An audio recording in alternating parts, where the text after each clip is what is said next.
folks, and welcome to another day in the Milky Way. And tonight we're going to have a great show. We're going to talk about the ant farm with my co-host Lucky Stone and our special guest Dalibor. Suchy, thank you for both being here tonight on this gorgeous night. Pleased to be here. Great. All the way from way across the pond. All the way from Germany. Yeah. Yes. Can you give us an update? I am sure that there's so many people sitting on the seat of their pants wondering what is going on over there. Or is it just nonchalant? I mean, over here they make it sound like the world is ending over there. Well, we've had some weather anomalies. I mean, we had a couple of heat waves, and it looks like another one is starting back up, in terms of weather. In terms of the political climate, it's like everything is up in the air, especially like the gas deliveries, the oil deliveries from Russia. That Ukraine is like boycotting, and this, it's so complicated. All I know is that gas heat is my highest expenditure over here, and I'm paying like well over 200 euros a month to heat like a small section of my apartment here, which is ridiculous. It is. So the heat is going to be really crazy this year, huh? Yeah. Yeah, there's people, I know a lady who's going to be paying 5,000 euros a year just for her gas heat. Wow. Yeah. So no disruptions with electricity yet or anything? Well, it's indirect. I mean, the electricity prices have gone up, of course. They've doubled pretty much. So I'm paying about 55 cents a kilowatt hour for electricity, which is also around like 200 a month, so that's kind of high, considering the fact that I don't have a refrigerator, I don't have a dryer, I hardly ever wash clothes. Basically all I'm powering is these lights and these two computers. That's it. Wow. So it's exorbitant. It really is. So it has like a carry-on effect onto all the other expenses, because most of the power plants here are actually gas and or oil powered, because they got rid of all the nuclear reactors. They shut them all down after the Fukushima incident. Oh. And, until before that, Germany had around 30 nuclear reactors. So one by one, they shut them all down. Wow. Yeah, so that raised electricity prices. So for the longest time, I was paying about 24 cents a kilowatt hour, and now it's 55. So even gasoline prices have gone up. Last time I went to get gas, I paid was like €1.90, around 1.90 per liter, and there's about 4 liters to the gallon. So that's about almost 8 euros for a gallon. So that's probably around $9 or $10 for a gallon of gasoline. Wow. Yeah. Okay. I just wish that this ends as quickly as possible, because it's not benefiting anybody. Because all these countries, the different countries have different policies. Like Hungary decided that they're going to like diss all these sanctions against Russia, and they're taking their gas directly. As a result, they have like lower gasoline, electricity, and oil prices, whereas the rest of us are suffering all because we have to conform to some EU mandate that says Russia must be sanctioned at all costs. I mean, their conflict with Ukraine has nothing to do with us whatsoever, and under no circumstances should anybody be spending money on it, because it's a lost cause from day one. Ukraine never had a chance of winning, so why extend the suffering? Yeah. No, I agree. So far, we've been pretty lucky over here. Prices on everything's been going up, but our gas is pretty much steady. I just got LP fill up at $1.39 a gallon, so not so bad. Not like it sounds like over there. So sorry for you, but like I said, we're all kind of sitting wondering what. I mean, normally, the way the news sparks things up, it sounds like the tanks are rolling down the streets almost. No. I mean, yes, some countries have passed laws regarding conscription, and preparations for war. But I don't think that's realistic, because I don't think anybody would willingly let themselves get drafted into a war against Russia. Forget it. I mean, it's a losing proposition. And besides, what are you fighting for? Fighting for Ukraine? I mean, what's Ukraine ever done for me? Oh yeah, totally get that. Yeah. So anyway, Lucky, what's happening in your world? Not a lot, pretty much it's a very nice, cool August. Normally August is the hottest month of the year, but that was July. So it's really comfortable here, no air conditioner, no need for air conditioner. Everything's nice. Go to stores and they're all stocked well enough, not full, but I'm living living the dream. I don't know. Everything's so peaceful and calm. I don't know what's going on. I know it I seems guess it they does got seem that. yeah. Well, it's Massachusetts, and Massachusetts Democrat, and they got to make sure they keep the Democrats. So I guess you gotta push the positive. Everything's good in the Democrat state. Yeah. Well, anyway, okay, back on with the show. Got one last bit of business to discuss tonight, and that is the merch store. And of course, as Nina's saying here, please help me get to 1,000 subs. I'm only 2 away from 1,000 tonight. Can we do it? Can we do it? And there you go. Now, the last bit of business tonight, everybody, is this. The nice merchandise of the Milky Way Soul Tribe. You too can be wearing me on your chest. Anyway, and they do come like Lucky's got. You and me both got the same shirts. How is that? Look at that. You get the Soul Tribe thing. Oh yeah, you got the other one. See, I got it's a different one. It's the same thing, but anyway, different colors. Pick your own. Go over to Nina's merch channel, our merch store right there. I got it pulled up here. We're going to show you. She's also got other stuff on there. But remember, you get your Soul Tribe stuff first, because at the end of the month, it goes away. And that's ticking down really, really fast. There's also Anna Karana stuff. Here you go, Anna Karana. Yeah. Yeah. But she's got new stuff. Nina, the Mystic, the Truther. Look at that. That's a pretty cool logo. This is Viking herself, But anyway, you can get all kinds of different stuff. Look at here, a hardcover bound book. That's me.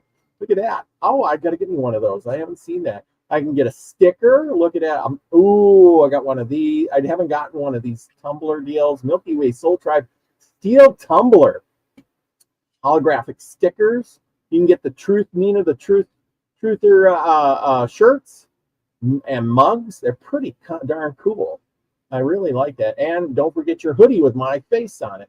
Look at that for winter. She's got all kinds of good stuff, but all that Milky Way stuff is. I did get the mug. That is awesome, and I got a bunch of these shirts. Anna Karana stuff as always. Stickers, mugs. It'll promote you with good luck and good fortune and health and all that other good stuff just by staring at it, having it in your possession. And you too can have one of those. See, like I got my own little book, and then I just put the little sticker on it, and voila, any book you want. All kinds of cool stuff in her store. You can get the book, you can get a mug, different designs of the Anna Karana, and there you go, everybody. That's our shout out for Nina. Don't forget to join us, Nina and myself, on her channel, the Nina the Truther channel tomorrow. The Nina the Mystic Truther channel there tomorrow night, as we talk more about the Adam and Eve story. Tomorrow night, 8 o'clock Central Time. So join us there. And I want to say hello to everybody in the chat. We got Nina the Mystic, Lady Spitfire, Chloe, Jackie J, Mary Wins, Pod Joe, Max Vision, remote view class. Max, you having a show tonight? Leave the link in the chat, and I'll post it up.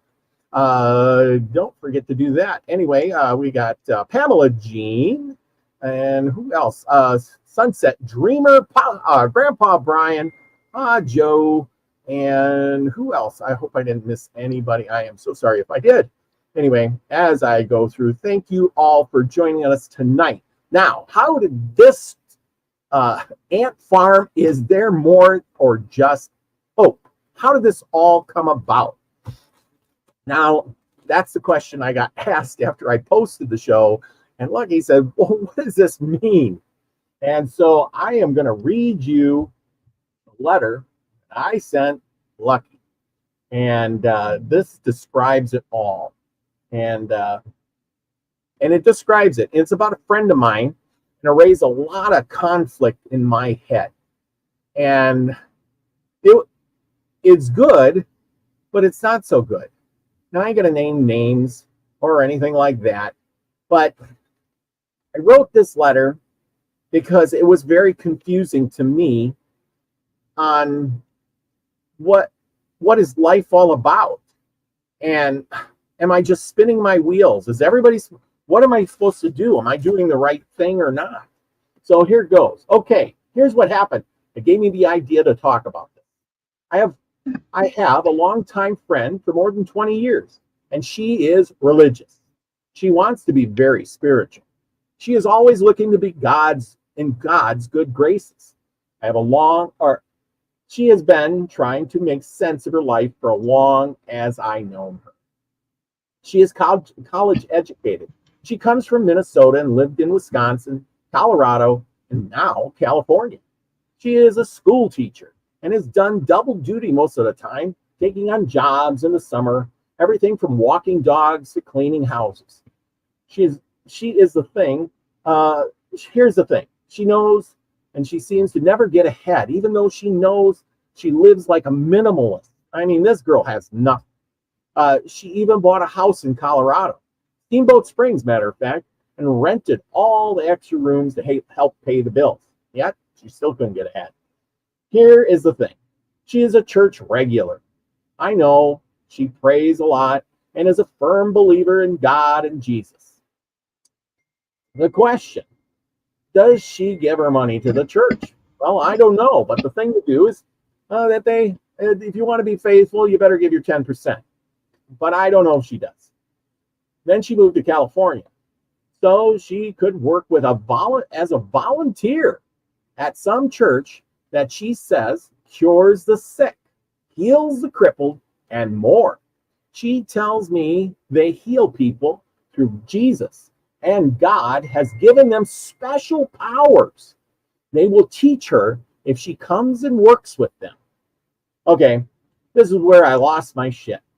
So I write her letters. She sends me texts, and once or twice a year we talk. I sent her a letter and told her of my great garden, and she's a vegetarian, telling me how wonderful that is and that she has no idea how to grow anything. I wish I could teach her. Then she texts me how she's working hard just to survive and afford food. She wishes she could come and visit, but sometime, but it's just trying to survive right now and to help out at the church center. I know she lives in a hole-in-the-wall apartment. She lives so conservatively. So I want to say, if you pray all the time and you are barely surviving, looking for your next meal, why is not this God you are praying to helping you? Yet you keep trying to do the Lord's work. Has she learned how to heal people?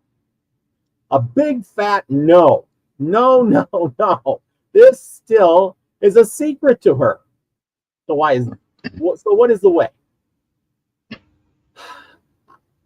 I have a good life. I don't pray to God, and I don't give 10%, and I work hard. Think about me. I think about me before I think about others, and I enjoy life. She works hard and prays and struggles to stay alive. Why the ant farm? This was the example. Pray or not, it does not make a difference. God does not help you when you are good, when you pray to him, to the poor, sick, and ill. God does not condemn people who do not pray to him, nor does he strike them down or torture them. Who don't go to church and give their 10%. What does God do? Nothing. Man does everything. Man is making the rules and breaking the rules. Man helps or doesn't. Man created the heaven or the idea of heaven to keep man and give him hope. Man created hell to give man fear of what he has done or not done to control the outcome. While the whole time we are able to leave this ant farm game we are in. We play the game and we are guided by our fears and hopes in the direction that other men want us to go. While someone is always watching, changing the outcome no matter how you try to win the game. This is why good people don't have any more chance than bad people in the game of life. Are we here to work the ant farm? That's what we do. We go to work, we go home, we get money for things we need to survive, and we go back to work some more. Even everyone has their own path, but it's always ends the same. In the death, disease, and sickness, you work to live and live to work. You were told if you do a good job at a young age, you will get to heaven. And if you don't, you're going to hell. What is our motivation? Our reason for existence? Ant farm. Well, see, college educated, that says a lot. That usually people who are just because someone's college educated doesn't mean they're smart. That could mean that they have a lot of book smarts, or that they've been trained to do a particular job, but it doesn't indicate intelligence. The fact that she's gravitated towards a Christian-based religion means that she's looking for answers but doesn't trust herself. So she's she wants somebody else to provide the answers for her, right? Because religion is kind of cut and dried. This is good and this is bad. This is good and this is bad. It's a dichotomy. It's also a dichotomy in the sense that whoever's in the religion is good, whoever's out of the religion is bad, right? It's bigoted in that sense, right? So she wants to align herself with the so-called good people and present herself as a good person. So she virtue signals by, doing all these charitable activities, making herself look good not only in front of others, but also to herself, because what she's really suffering from is a case of pride. Because pride in the sense that, I'm so good that, I'm doing all these things for the poor, I'm doing all these wonderful things for charity and the church, and I'm healing the sick or helping somebody else to heal the sick. See what I'm saying? It's pride. It's ego. So it's not, because I've known a lot of these religious people, and usually it's kind of a cover-up for evil deep down inside. In other words, a lot of these people are more evil than the person who's not religious, and they're just using the religion as a fig leaf to cover up for their own irredeemable vices. Yeah, because I know this person and they're good, and I know a lot of people that are good and they struggle, but I know good people who struggle and don't go to church, and I know people who struggle and do go to church and all of that, and because the church has nothing to do with it. Yeah. Well, that's what the whole point of it was. It doesn't matter if you go to church and pray, or it doesn't matter if you're, I'm going to treat myself first before I treat others. It's all boils down the same. But I think what it is that people believe that it will make a difference. Like I said, if I'm going to do all these good things, I'll go to heaven. But see, God's good graces. If you want to really be charitable, you can't be a generalist, right? If you really want to be charitable, you can't do something like, I don't know what kind of works of charity she's doing, but it's like, let's say I have $1,000 to give to charity, and I give it to some charity, and they give it to 1,000 people. So each of these people gets $1, right? But if I see a family member who's struggling and I give him all of the $1,000, Well, doesn't that make much more of a difference than than giving it to 1,000 people, $1 each? Yeah, yeah. I totally agree. But the thing is what my thought was is like myself. I use myself as an example. Once I make good, then I can give to others, because then I'm able to. Besides, I sustain myself, but I know there's people out there, they'll have $1 left, and they will give it away to somebody that they think they can help. Now the thing is that that little bit of money that they gave doesn't really help the other person, and now they're sitting in the same boat as that other person because nobody wins. Yeah, exactly. But see, at the same time, a lot of these people have a guilt complex that they think that by doing good deeds in the present, they can atone for some sin, or sin in quotes, in the past. Despite the fact that they continue to be not so virtuous people. Case in point, I had an aunt that was very religious, right? And my grandfather had given me $3,000, but he gave it to her to give to me because he didn't want to, send it by mail or whatever. And she told me about it, that it's here, just come and pick it up. And at that time, I was working. I was working a very intensive job. I didn't have the time to come stop by and pick it up. And well, months went on, and I lost my job. I quit. I got a different job, but in the interim, I was unemployed. And I went over there and I said, "So, hey, can I have the $3,000?" She's like, "Well, it's gone." It's like, "What? What do you mean it's gone?" She's like, "Well, since you took so long to pick it up, I started spending it, and now it's gone." I'm like, what do you mean it's gone? It doesn't have to be the exact 3,000 that grandfather gave me, right? It could be a different 3,000. It's so are you going to pay it back? And she's like, "Well, I'm working. I'm a senior citizen. I'm getting Social Security, and I'm working a small job, and I'm not making a lot of money. It's going to take me so long to pay it back to you." And she never wound up paying it. So when I needed it most, it wasn't there for me, right? She was a religious person, wasn't she? Yes, she was extremely religious. Yes, but in the past, she had been very promiscuous. Let's just say. She was trying to make up for atonement there. Exactly. Yeah. But yet, she still didn't do the right thing. No. I don't understand. Huh. Lucky, you're awful quiet. I know you're a thinker over there. What is your twist on all of this too? A lot of the generous people use it as their moniker, use it as their label. Look how great I am and how self-sacrificing I am, and what wonderful things I do. And then why doesn't God pay me back? Why doesn't God help me? And it's like, it's not about self-sacrifice. You have to keep your own self above water. You have to take care of yourself so you can take care of others.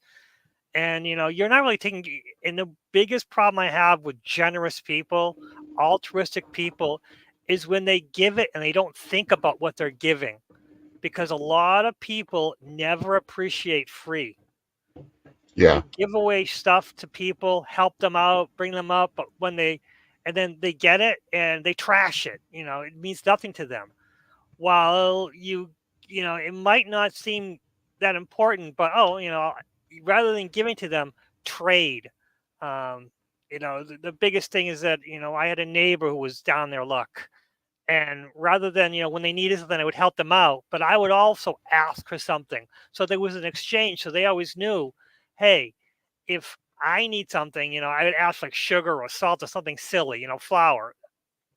But that way there was always that give and take that they could always know, oh, I gave something and then they return the favor, no big deal. But if you just give it and you don't expect anything in return, it sounds selfish, but again, they never appreciate free. No one ever appreciates a free ride, ever. It's never.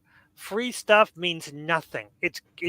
There's no value to it, and it's a mindset that people have. So charity only goes so far when people when they expect it. Forget it. You don't even And a lot of times these generous people, they help the same people over and over again that are always in trouble, that are always financially dependent on someone else. And they Hmm. never get above water because, again, they always expect to be bailed out. And the toughest thing you could do is just let them suffer. And it's hard when you have enough and you're seeing someone again suffering. But when they come to you say, "Hey, I need some help," and you say, "I've helped you so much," and you're still in the same place, it doesn't do any benefit. You make them work for it, and of course they won't do that. Oh my God, no. Hey, my backyard's a mess. I'll give you $200 if you can get rid of all the weeds in my backyard. And of course, they don't want to do that. Forget that. But again, I've had other friends who would jump at that chance rather than ask for money. They would rather, do something, to earn it. But those friends are now successful because they've always known that if I'm down on my luck, I can do something and make myself feel a little better. It's a balancing act. So no, generosity, altruism, it's a farce. It's a shadow. It doesn't give you any. It doesn't help anybody. It's ego. It's pride. Giving away to others is pure pride. Hmm.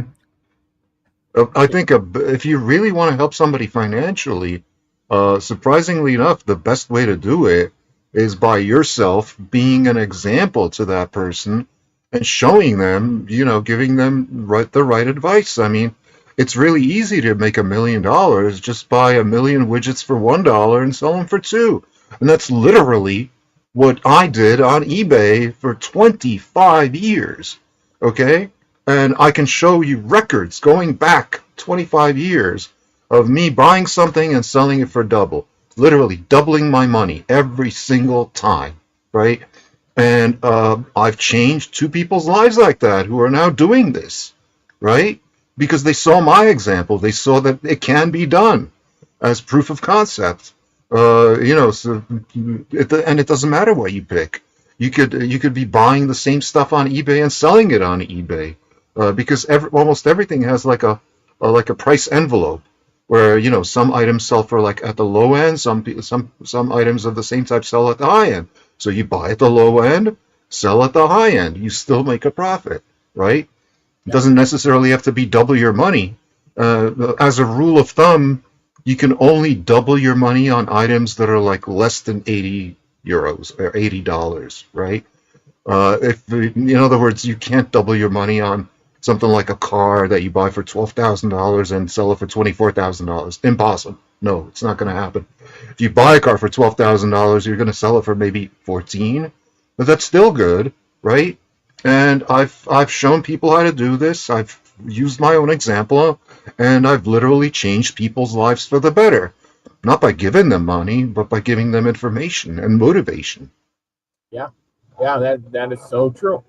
And there's a saying like that, something about fishing, but Yeah, you can exactly. Yeah. but and that's so true but it all works out in a wash, like you said. Like back in the day, believe it or not, when I had my farm and had horses and I gave trail rides, there was weeks that I did real good, and then there was months that I did really bad, because it's a season, So summer was great. I was making money hand over fist, and then winter was, I'm cutting firewood to sell it to make enough money to heat the house, and whatever. But there was times when I was really, really broke, and people would help me out or whatever, and stuff. And sometimes I could pay them back, and sometimes I couldn't, and they knew it. And but in the long run, look at me today. Eventually, I moved on, and I changed jobs, and I looked for opportunities, and here I am today, and I got a nice place. I own a house. I, have my horses. I have everything I want. I have a big, beautiful garden. I have lots of stuff. And I'm doing well. I'm helping others now that my cup is getting fuller. The fuller it gets, the more I can help and be nice to others and help them help themselves. And I hope that someday that, they will rise to that occasion and they can help others too. But I'm going to look for me personally. I look for first. Yeah, but you also have to discern the motivations of the person who's asking for the help, right? Because sometimes it really isn't, to get ahead by, you showing them a good deal or something like that. A lot of the times it's an attempt at parasitism. Case in point, like I know a woman who's kind of less than successful, but she likes to do like all kinds of home crafts, like decorations and stuff. Yeah. And I found this lady on eBay that I've known about for a while because she lives like a couple of houses away from my parents.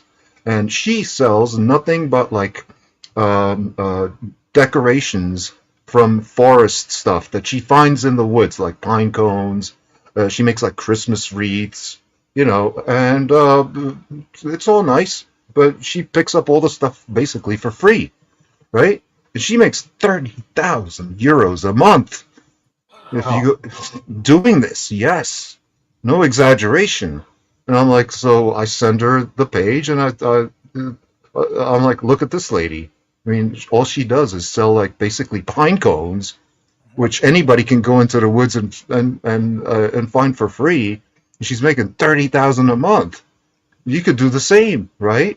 And she's like, well, that's a lot of work, and my back, and I don't have the space, and there's insects coming out of them, and this and that, and excuse. So, you see the real motivation. In other words, no, she just wants you to give her money, right? Yes, yeah. See, and that's exactly. I think we all know people like that, and they want to hook up on the money train, but they don't want to do the work to get there. And that's right. And that's why some people are they're making 30,000 euros a month, and other people are struggling to survive. But like this girl, I know she works. I know she usually has a pretty decent job, or always is making money. But I wonder where does this go? Other people must be doing it too. And and then she volunteers time, and the thing is by volunteering this time to this whatever it is, I don't know what kind of religion thing it is. Don't ask me, I don't know. But they're promising her, that they're curing people, and healing them, and that they will, the carrot on the stick is someday we'll teach you if you, keep on. So are people really doing this? Are they getting healed? And if it is so, how come there's a mile-long list of people waiting outside their door? And I don't know what to speak of this. Is this just a made-up thing? Or does this really happen? That somebody would want to, take it could be it could be something like a cult, and in that case, it would be like a collective delusion, where these people have deluded themselves or auto-hypnotized themselves into believing that they're actually healing people. If you go on the web, you'll find countless examples of like phony faith healers who use sleight of hand to cure people. And this could be one of those cases. And some of these cures are like really difficult to prove, without something like, I don't know, an X-ray or MRI or whatever. So, a lot of these patients could say, yeah, I'm cured all of a sudden, yeah, and walk out and not really be cured, but just be an actor to reinforce the hypnosis. So, in all likelihood, it's probably some kind of a cult. Interesting. Good thought. Because I never know what to say to that, because I don't want to say, because I've seen things happen, and I think we all have probably witnessed something we can't explain. Sure, faith healing is a real thing, yeah. But it usually doesn't happen in the context of a church. Well, I have known this situation very well. And what I told someone was, what did Jesus do? Well, he healed the sick, he helped everyone. No, Jesus lived the life of pauper. He walked around. He ate very little, ate with people, didn't make a lot. It wasn't showy. Healed, and he left. He didn't stick around. And this is how you know it's a cult, because these people are profiting. They're living the high life. They're not living Jesus' life. Well, it's like the church. The church is opulent, gold, and beautiful stained glass windows, and that's not Jesus. And I'm Mhm. like, you're proving my point.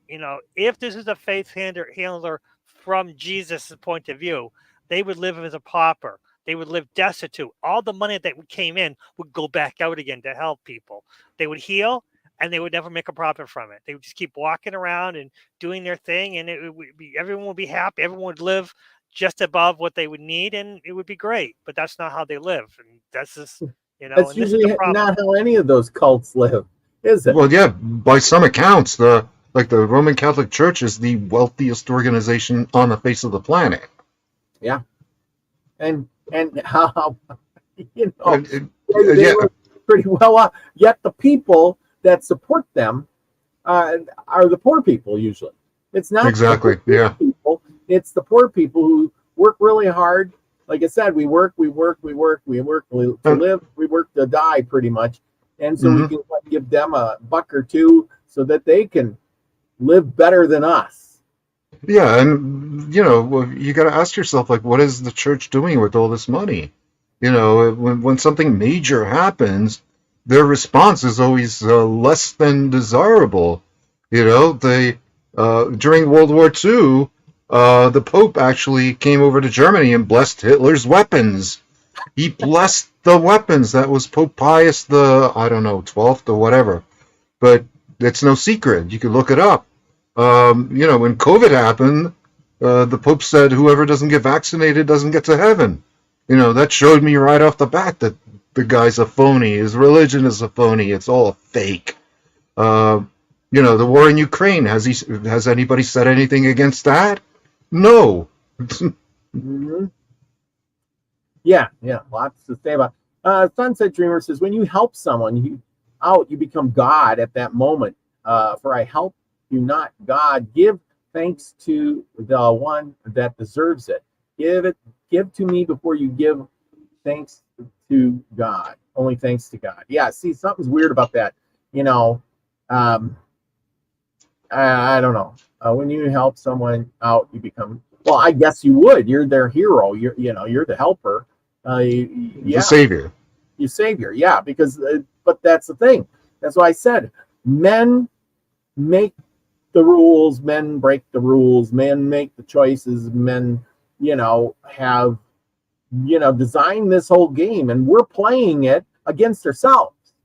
I don't see the hand of God come down, even though Elderberry says he's watched this lady his finger grow back. He wasn't there, but maybe she was nuts. But see, that's the thing, is secondhand knowledge. Anybody here ever see any limbs grow back, a finger grow back in a church?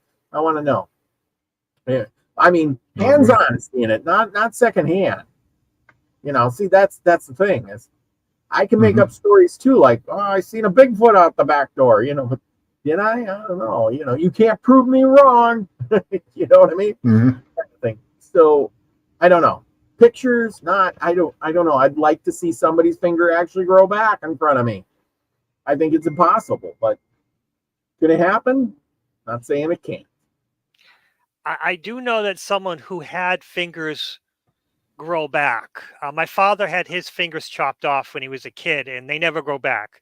A friend of his later in life had his fingers chopped off, and he joked with my father. And what came back, they weren't fingers, but he had something grow back that was almost amazing. It was close to fingers without nails. They didn't have joints or anything, but it was almost, duplicate. It was poor quality of fingers, but he had the top grow back and that was something that, was he religious? No. What happened? Who the hell knows? His body might have just regenerated cells in some way. The doctors were amazed. It doesn't happen too often. They actually had him examined, tested for cancer, because they thought maybe they were cancerous. They weren't. So So, and that's the thing about cancer. Cancer cells are actually normal cells that are growing back, but unfortunately just go crazy. So there might be some kind of a happy medium between cancer cells and regenerated cells. And that's the problem with us human beings is our regenerated cells tend to sometimes, when they go crazy, they don't grow back a limb, they grow back cancer. Mhm. Yes, I've seen one person, but it wasn't miraculous. It was over the course of years that he had these stubs grow back. They were ugly. They were pink. They were scar tissue. They weren't great, but they resembled fingers. If you put a glove on, you would never know he was missing fingers. And they were just these nubs. But again, that was once out of a life. You know, I do know people who've lost digits from being lawnmowers, snow blowers. Another guy lost it from a meat grinder. Why do I know people like this? No, Yeah. I agree. See, and that's the thing. And here is it's only a miracle when you can't explain it, and that's true because we don't have the technology. I mean, most things are technology. We just don't understand. Magic is technology. There's probably some word in that means magic and technology in Dalibor. I'm sure it's translated that way too. Right? Yeah. Well, the Czech word for science is Věda, and it's spelled Veda, Veda, right? Yep. It's the same word, and in Sanskrit, that's what it means. It means science. But it seems to me that I think it's obvious that true morality has nothing to do with religion. You don't have to be a religious person to be truly moral. And you don't necessarily have to be truly moral to manifest a miracle. In other words, a miracle happens for whatever reason, given the right circumstances, given the fact that we don't understand everything. We know about all these subatomic particles, right? But so far we've only mastered one, and that's the electron. We have circuits that do everything imaginable with electrons, shuttle them back and forth, slow them down, increase voltages, decrease voltages, but we're not doing anything with like muons or neutrinos or anything like that. That's what I think the pyramids were for. I think they were there to manipulate subatomic particles different from what we know, like electrons. They were definitely devices of some kind. And I believe they were automated prayer machines that,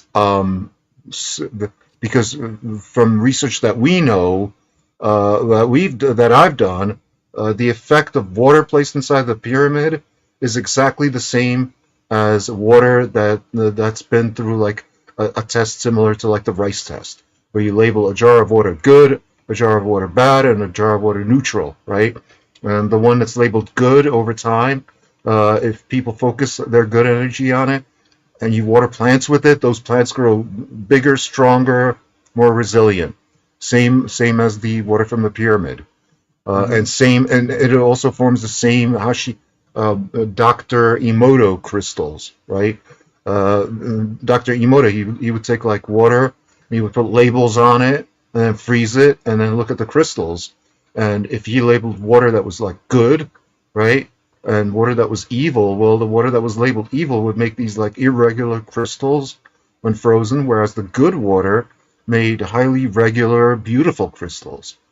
And that's, again, same effect that the pyramid has on water and other living things. In other words, it's designed to benefit life, human life. I agree. And so, and again, that's the void of morality. That's the void of religion. You don't have to believe in the pyramid for it to work for you.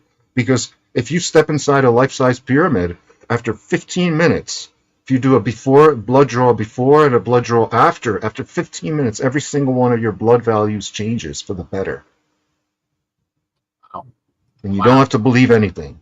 And you don't have to see. That's my point with all of this is it doesn't matter if you're a believer or not a believer. You can pray all you want, and then there's the guy who doesn't. Have you ever noticed that these people, some of these famous people, they'll live to be 100 years old or 98 Not the years Queen old. of England. Yes, Henry Kissinger, of all people, they live, way longer than some guy who's working every day and he's good to the world. And you always hear about this. Oh, yeah, Uncle Jim or my father was so nice and everybody loved him and he never did anything. Oh, he was the best and blah, blah, blah, blah, blah. And he died when he was 58. Mm-hmm.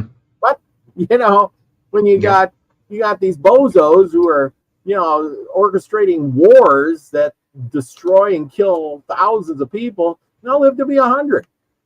Yeah. I know. What do they walk around with love tattooed on their back so they're, and sleep under a pyramid every night so that they, because it doesn't matter.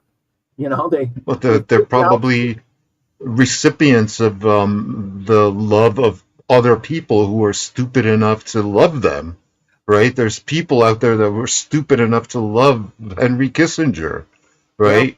And respect him and think he's a great man or whatever. Same with the Queen of England. And so all those positive intentions focused on that person definitely has an effect on longevity and quality of life. It does. Prayer works. That's also been scientifically proven beyond a shadow of a doubt. But the problem is all this. The problem is you don't know what Henry Kissinger believed in. You don't know what the Queen of England believed in. And the person who died at 58, what exactly did they believe in? Did they believe they deserved to live to 100? Or they might have had a hard life and they just like, living to 58, that might just be good enough for me. I mean, I do know people, great, kind people, but they have hard lives and they were pretty, I'm done, early in life. I'm just done with this. People, my father, he's in a nursing home, retirement home, and he's living a terrible, in a bed. He doesn't want to do anything, but that's what he wants to do. Another friend of his, once he retired, he died healthy, strong individual. He died of a heart attack within months after retiring because the thought, I think, of just not doing anything was too much for him. So my father believes that living a peaceful, calm, watching TV all day is fine. His best friend believed that, living a kind, peaceful life wasn't what he wanted. And he just, died within months after retiring. And that's the problem that you have to understand. These people who die early, what did they believe? And if people live long, the Queen of England, she lived as a freaking king. That's it. Everything she ever wanted. Henry Kissinger, he lived a very good life. Dick Cheney, he does whatever the hell. He shot his friend in the face, and everyone was like, "Yeah, let's laugh about it." Yeah, but this guy he get a heart transplant too, and he's still kicking. Longest heart transplant, or did he get 2 of them? I think there was 1 or 2 he got, didn't he? Yeah. And yet he's still kicking. I don't know how old he is. I'm going to look him up. He's got to be in his 80s by now. Who was Mickey Mantle? No, not Mickey Mantle. Who was the guy who was basically, they didn't want to give him a liver transplant because he just didn't have a good life. And finally, the acquiescence gave him a liver transplant, and he died within a few months after. This was years ago. This is probably like 20 years ago at this point. He was a baseball player. I would have pointed out Larry Hagman. He had a liver transplant. He was an alcoholic. He had a liver transplant, and he died shortly afterwards as well. The thing is, I think, honestly, they saw the public outcry about, that just because they were rich, they got the liver transplant, other people suffered. And to them, they're stars. They're actors or athletes. They live off public opinion. And even though they got the liver transplant, it's just, why bother, why? Yeah, it defeats logic and it defeats reasoning. Yeah, why do the good people die and evil people live on to live long and prosperous lives? My own brother died at 48, and he was a virtuous person, very smart, very hardworking, and died at 48 of kidney cancer. Yeah. So, yeah, which what you wonder, like, why? So why? Yeah, exactly. So, like I said, it doesn't matter if you're out there praying to God every day and giving all you can and trying to help all these people, if your time can be up really early. Or same goes with bad people too. I mean, there is bad people out there that die in short life, because they are bad, and they just die too, for other reasons even. But that's the thing. There's no, I'm gonna No rhyme or reason. Yes, there's no set path. So, my thought is why are you going through all this when You have no sound. Robert, you have no sound. No sound. And he froze. He froze. Oh, Yeah. he'll be back. He'll be back. Maybe he did something bad and he's being punished. He shouldn't have done that. Whatever he did, Speaking of bad people, that's a Windows issue, right? I'll bet he's using Windows. That's why, one of the ways I live my life is I don't support the people that hate me. I don't support evil people like Bill Gates, right? Yeah, that's why I don't have Windows. Robert's back, but again, I don't hear his sound anymore. Oh, you can hear his sound. I hear you're your sound. Okay. Yeah, usually my sound goes off, and then all of a sudden it's like do. Oh wow, it's the internet. It comes back. You've been forgiven, so now you can come back. Okay, good. The That's right. God that was God talking to me, people. See, I seen into the crystal ball of and because I was speaking ill. Yeah, that doesn't ever happen. It doesn't matter. See, that's the thing. That's what everybody's like. See, this is where religious people would say, see, we're speaking ill about the Lord, and he's showing you the sign. No, it's just bad internet people. No, yeah. Well, yeah, we were talking about while you were gone, we were talking about Bill Gates, right? And he's another one, that a rich guy who goes out of his way to make himself seem like he's a philanthropist, like he's helping people, with all these vaccines and stuff. Well, that last batch of vaccines that he bought, it was a batch that was made by Bayer, and that they found to be infected with HIV. And by court order, they were prevented from selling it in the United States. So he bought up all these vaccines and he shipped it for free to Africa. It's like, what? You call that charity? I call it genocide. Yeah, and see, he's another one. He's 68. And Cheney is 83, and so they're getting up there in age, and they'll just keep right on going till they're Warren Buffett. He's another one of those guys where he's pushing in his 80s. Oh, how about that? Who's that other guy that funds Soros? He's pushing in his 80s, close to 90s now. Yet we all know that he does things and. Even though Warren Buffett, I don't think he's evil. No, he's just really, really rich. Yeah, either way, these guys are doing things, and they're really controlling other people's lives. Even like Bill Gates, he may not be like poking that needle in you, but yet he's manipulating the system to, make your life. Yes, but he's getting rich off your personal data because he's got his Windows operating system, right? It's got so many backdoors, and it's by design so that the government can sneak a peek at all the stuff that you look up, all the stuff that you write, everything on your computer is there for them to see if you're running Windows. Yeah. And if you don't run Windows, then you can't do a lot of things either. Even though you got Linux. Sometimes you got to have Windows to operate in other systems. Makes it easy. I don't. I really don't. I use Linux every day, all day, and the only Windows machine I have is this one. I only use it because I'm too lazy to put Linux on it. Because that's how I bought this machine. Yeah. It had Windows on it, and I just kept it that way. I see. Richard said, this is a good one. This is the one. He says, the Bible strongly condemns practices that associated with Moloch, which are heavily implied to include child sacrifice. But isn't with the church, don't they when you go for that baptism, you're kind of sacrificing. That's a sacrificial ritual, even though they don't, or when they circumcise the kid, that's a sacrificial ritual. I mean, they don't have to kill the child anymore. They just have to do the ritual. You only have to kill the adult, right?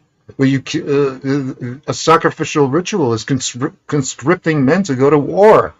That's the same thing as sacrificing someone to like some god of war or whatever. Yeah. Same difference. Same thing, yes. Yes, I agree. It doesn't matter. Because every single war is preventable, and there are no justifiable wars whatsoever. Yeah.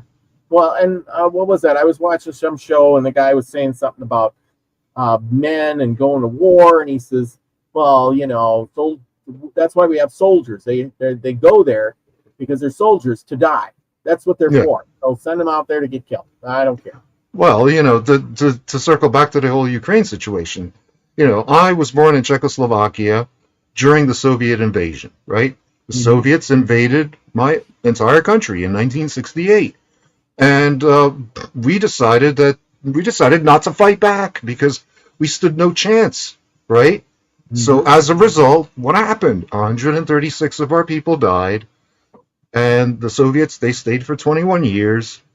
They left, and nothing much happened, right? In other words, I'm saying that war is not even justified if you do it for the purposes of your own national defense. Well, see, right? here's the problem, though, is you guys didn't fight back because there wasn't a big money funder behind you, funding millions and millions of dollars worth of weapons. Exactly, because the rest of the world didn't give a shit that we got invaded. You know, so why the hell should we give a shit when some other country gets invaded? Yes. Yeah. So that's the thing. That's why, we're having wars. You notice the wars that they're promoting are the ones that are getting funded. And I'm sure there's more wars around the world we don't even have a clue about. Of course. Yeah. Yeah. Mm-hmm. Yeah. And like the situation. Basically, there we go again. Ant farm. The guy, as you can see behind me here, he's got the ant farm. He's in control of that. If he shakes the box up, you can have two different colonies of ants living in the same box. But until you go in there and poke around and mix them up a little bit, they won't fight each other. They know that they'll leave the other side alone. But if you wreck some of it or throw some on the other side and kill some of their guys and kill some, well, then they go to war and they fight each other to the last guy standing. Well, why is that? They were living in peace until you came in, the controller, disrupted things. Yeah. Yeah. I mean, but war is a human sacrifice racket. That's what it is. It's human sacrifice by any other name. Because it's totally unnecessary. In today's era of telecommunications, where entire populations can communicate, leaders of countries can communicate, there is no reason for this shit to be happening. Yeah, no, we're supposed to be the civilized world. Remember, years and years back, even when I was growing up, we're the civilized world. We don't do those kind of things. We accept everybody. We're worse off now than we were then. Because now we've drawn lines and you're this and you're that, and you don't do this, and you don't believe that, and so by whatever circumstance it has, we're going one wrong direction after another. There was none of this. I accept you and you accept me. We'll hold hands in harmony. That kind of things. But the point is that now we're going to go to war with people. I don't hate those people. Why should they hate me? I just want to be peaceful and friendly. But they will, get young men, brainwash them, give them a gun, and send them over there to kill other people that probably have the same beliefs as them. They're just their government wants to send them out there and see what happens. Yeah, government is the enemy of humanity, basically.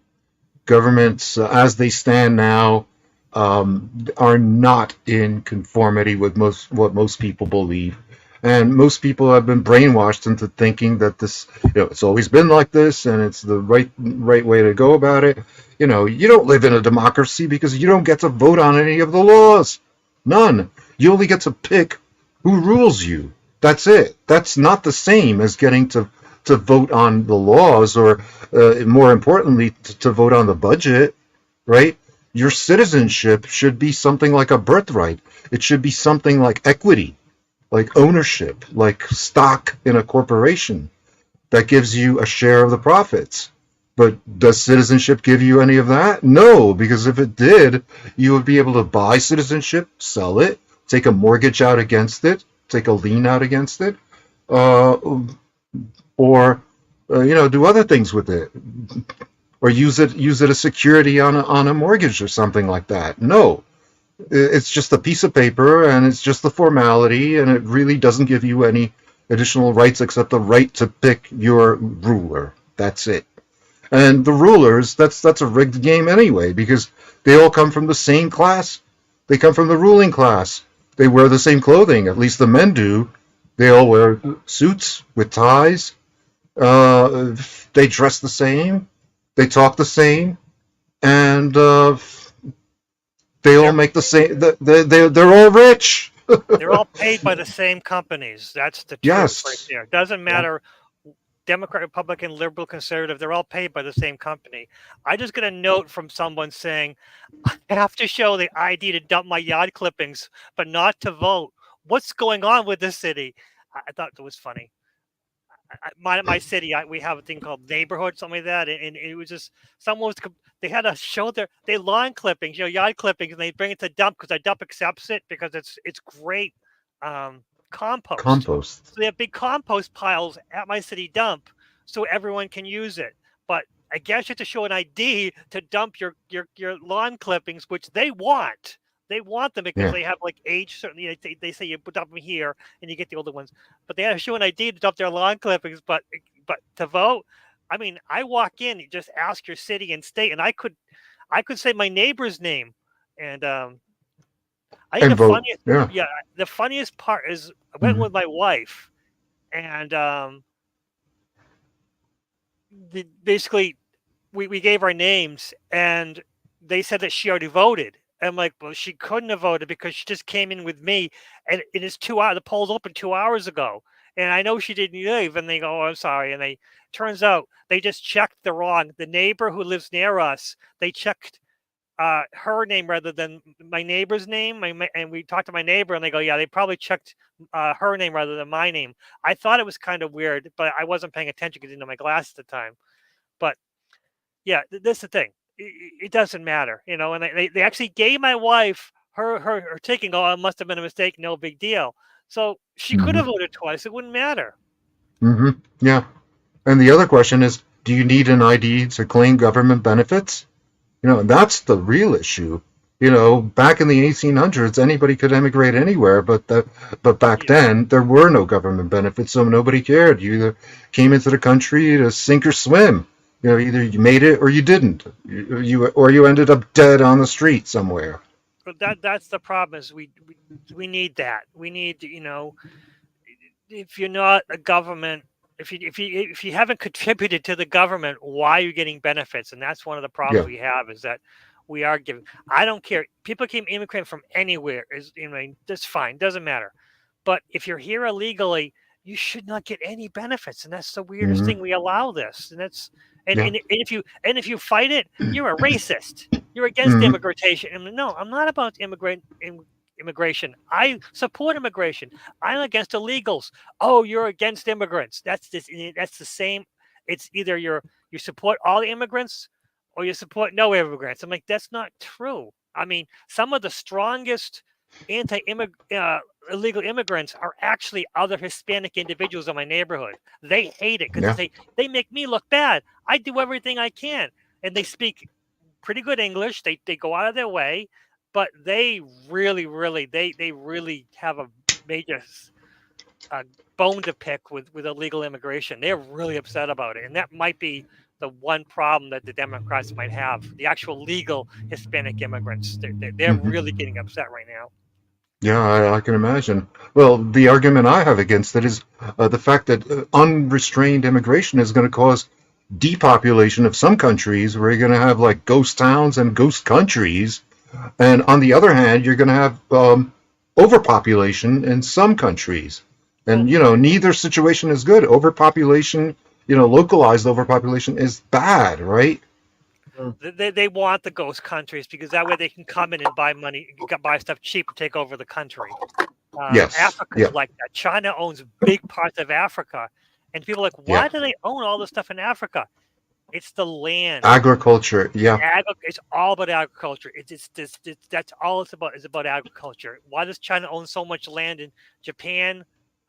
Germany own a lot of Germany, and China own a lot of United States farmland, along with Bill Gates. But that's not a thing. Well, Germany owns a chunk of Africa that's bigger than Germany. There you go. Didn't know that. Yeah. Oh, yeah. If you look, the facts are just, the more you look at it, the more you're like, what is going? And of course, no actual news looks into this. The actual traditional news, they want nothing to do with this kind of thing. And I talk to my friends who are addicted to the channel, the news, CNN and ABC, CBS. Yeah, they're all happy about the Democratic convention, and I'm like, that's just a show. It's not that important. Well, it's like they say, it's the news you need to know, and that's the thing. Yeah. It says right in the slogan, what you need to know. What you need to know, they're going to tell you because that's what they want you to need to know. The stuff you really should know, they're not going to talk about it, not going to know about it. You'll never find out. No, all of politics is fake. Like I said, it doesn't matter who you vote for, really, because you have a choice of like one rich guy or another rich guy. Doesn't really matter. Yep. Oh, well, Scotty Boy's off the class. Max Vision is having his class. No class tonight. No class tonight. He said that earlier. There's no class tonight. Oh, well, son of a gun. No class tonight. Great. Well, Scotty Boy says he's off the class. I don't know what kind of class he's going to then. Saturday night? Yeah. Anyway. Scotty Boy's just trying to find his class. He's always looking for class somewhere. Yeah, that's true. But anyway, it's getting late. I got to go put up more corn. I am harvesting corn like crazy. It's ready. I got to get it cut and boiled. And oh my gosh, my kitchen is a canning center. No way. I have so much corn. Wow. But yeah, it makes great animal feed, like the husks and the stalks.